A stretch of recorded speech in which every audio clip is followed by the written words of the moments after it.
Go.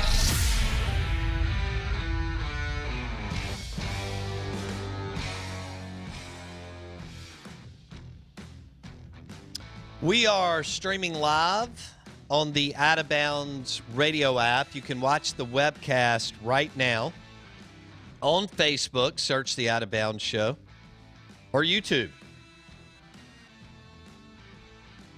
Search Out of Bounds Sports. Watch the show. Our guests join us on the Modelo guest line. It's a Taco Tuesday brought to you by Modelo. We are the Out of Bounds show, 105.9 The Zone, ESPN.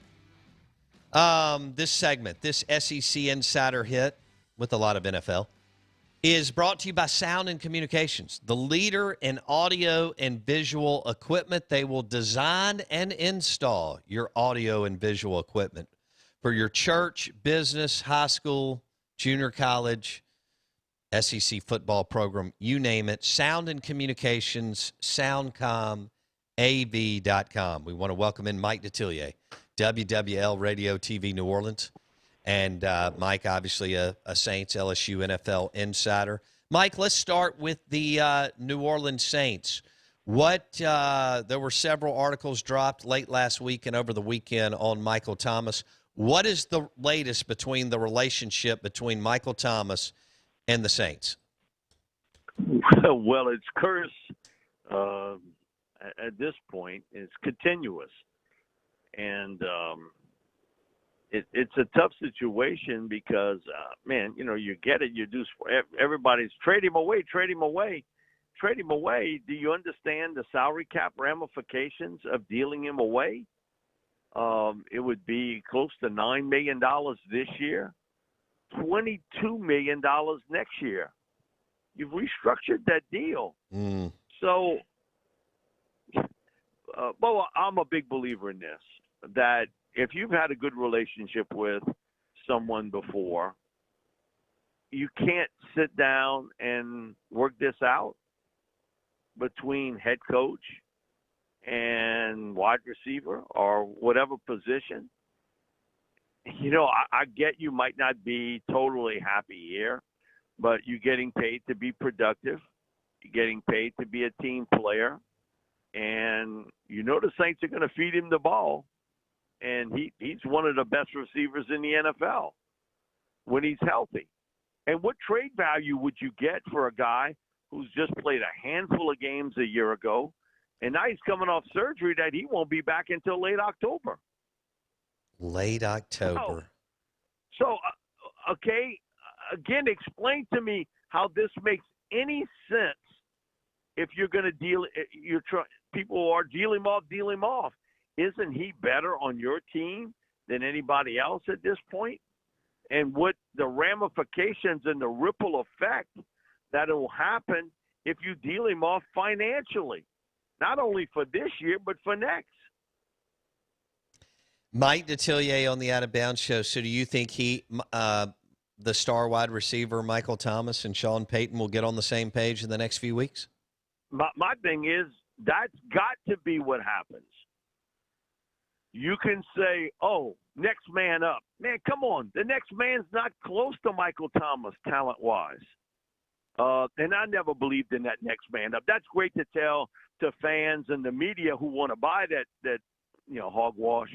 But I'll never believe that, because if the next man up was that good, well, how come he's not playing? You know, he's watching. He ain't playing. So my thing is, Bo, I've always believed that if you want something to work out, it can work out. And, you know, if there comes a point where the salary cap and everything involved with it are so bad that you've got to do it, I understand that. But there is a major ripple effect if you trade him off, a major one, financially. Okay, so that's not going to happen. So we can take that off the table, right? And the other thing is, okay, tell me who is close to him talent-wise on this roster at wide receiver. No one. Listen, Michael Thomas was breaking NFL records, you know, for catches in a season. So All I know, Bo, is that you got to try to make this work between Sean Payton and Michael Thomas. You got to hash this out. What happened, Mike, in the so according to some of the articles, okay, people say that one of Sean Payton's greatest gifts is his ability to communicate with players and be straightforward. Yeah. What happened in March and April, maybe even May, as maybe he was out in L.A. or on the West Coast, and the communication lines broke down, according to the Saints side. I don't know who's right, wrong, whatever. What happened between maybe March and May that the communication lines broke down, Mike? You know that part, Bo, because you're going to hear both sides eventually. And you know what the truth is, somewhere in the middle. It's not going to be just what the Saints are telling reporters or what Michael Thomas is going to say. I've always believed there's a middle ground there. You know, there's a little bit of truth on both sides. Why you wouldn't have that type of communication, that is, to me, the biggest question mark of why would you be this way? And I understand, working in the healthcare industry myself, that a lot of guys don't want to get cut on, okay? You know, and there's regular people that would much rather go through therapy than to have the knife put to them. But there comes a point when you know that injury is not going to get better with a conservative approach of rehab, and you got to go under the knife. It's part of the sports world that those events are going to happen to you. And that is the one thing that boggles my mind, that by mid-March, late March, you know that ankle isn't getting better. You know, we've all put up with something for a while and say, you know what, I can't take it no more. I know it's not getting better, and I got to go to the doctor. Why Mike chose not to, we have not heard from him. And that, to me, is the big question mark of why aren't you responding back? Why aren't you taking a longer look at having surgery with this? Because I think an athlete knows his body better than anyone. You know it's not getting any better. Right. Mike Detillier talking Michael Thomas, star wide receiver for the Saints, out, as Mike said, till at least late October. A lot of back and forth on what could have happened in the offseason on his ankle and why maybe there wasn't why the communication lines were not open between Michael Thomas, Sean Payton, and other Saints representatives. I would have to believe, because Sean is who he is, that they'll figure this out. They'll sit down. It may be a little, tense there for a minute, and Sean will kind of walk him through and get him in the right. We'll tough love him, get him in the right place, but also be very direct with him. How do you see it, Mike? I agree with you, Bo, 100%. And I get it. Listen, and sometimes there's not a lot of storylines, and people are looking for stories to write of, deal him off and this and that. But, there's also, too, a little bit of looking at the facts on this. And financially, what it does to your football team, his impact as a receiver. And don't give me all this stuff about what happened in the past when he wasn't in the lineup, because Drew Brees isn't there anymore. Okay?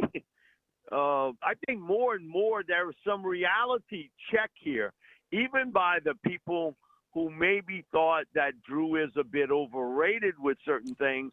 The reality check of what he did to make this team as good as it was. Right. Okay? He's not throwing a pass. He might be calling them, but he didn't throw them. He didn't make it work. Drew did. You're in a new situation now with a new quarterback. So believe me, I think for Saints fans, there is the reality check. And I think it is coming to that point now where, come on, could anything worse have happened? Look what you've got. You've got Onyemata suspended for 6 weeks. Deontay Harris most likely will get a couple games. Lattimore a couple games.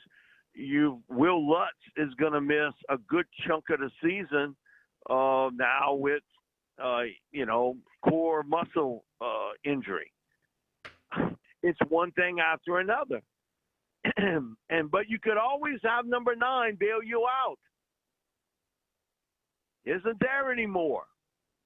And like I said, even people who were critical, man, he shouldn't even play last year. Should have been Jameis. Now, when they talk to you, it's like, man, do I see what you've been saying all these years? Drew covered up a lot of things on this football team. He covered up a lot of weaknesses. But, Kay, again, there is a reality check in life to everyone. Not everyone's equal in life. People don't want to say it and admit it. There are people in their profession who are 2 cuts above anything else. But they don't want to say that because we do live in a world where everybody gets a participation medal and a pat on the back and everything else. Drew Brees covered up a lot on this football team. I think people who actually know the game understand that great players can do that. But there are also others, that I think here are starting to understand what he did for this franchise. And it's going to be different. It's going to be different. I'm not saying it's going to be better or worse, whatever, but it's going to be different. I'm looking best case scenario 8-9. I think that 8-9, 9-8. Man, listen, if y'all can get this team with all this that has happened and serious cuts, even though you were able to keep the majority of your core players in free agency, man, having to deal away Malcolm Brown, the release of Janoris Jenkins, losing Justin Hardy on special teams, who's a great special teams player, all that. Trey Hendrickson, double-digit sack guy from a year ago. Sheldon Rankins, who when he was healthy, really was a very good interior pass rusher. He really was. So you don't have all that now. You lost that. And this team had been able to keep most of its top players for the last 3-4 seasons, kind of an all chips in situation. Right. And now, you saw now eventually, and some of it certainly had to do with the lack of funds that because of the COVID situation, but eventually you got to pay the credit card bill. Okay. And the rent card bill is due, Mike. Rent's due. And beyond. Yep. All right. I think 8-9 may be generous now that I'm looking at the schedule, but they do pull the NFC East. That could be a gift. We'll see. Out of Bounds, 105.9 The Zone, ESPN, brought to you by Sound and Communications. We're visiting with Mike Detillier, WWL Radio, New Orleans. He joins us on the Modelo guest line. All right, so, Mike, if Tampa Bay even does 80% of what we think they'll do, they'll still win the NFC South, right? Oh, yeah. I mean, it's never happened before that you return every starter on a Super Bowl champ and you return every coach. But it's unprecedented that happens. And you got a guy that he's never satisfied with anything, and that's Tom Brady. I mean, it's obvious, never satisfied. And so you got that part of it, that he's going to push this team. And unless injuries get involved, and they were fortunate last year, they had a few here and there, and losing Vita Vea, who, listen, I've been told by some people with the Bucs, they think he's the best player they have on defense, better than Devin White. That, wow, if you return that chunk again, and you're going to get hunted, okay, that's just par for the course. You're going to get hunted because of who you are. That this is a football team that, because of circumstance now, with a total rebuilding job in Atlanta, because that defense is still 2 words: lousy. I mean, it's bad. I mean, what have they done on defense to upgrade that? Now, Richie Grant might be a good player for him at free safety, but their front seven has never been a stellar unit under Dan Quinn, other than the Super Bowl year. The last couple of years, they've been gashed all over the place. And, you know, offensively, their offensive line, who they've used all these early round picks for, they've been disappointing. They can't run the ball. You know, so you got them, the Panthers, who I think in year 3 with Matt Rule, I think that'll be the year. They got a lot of good young defensive players.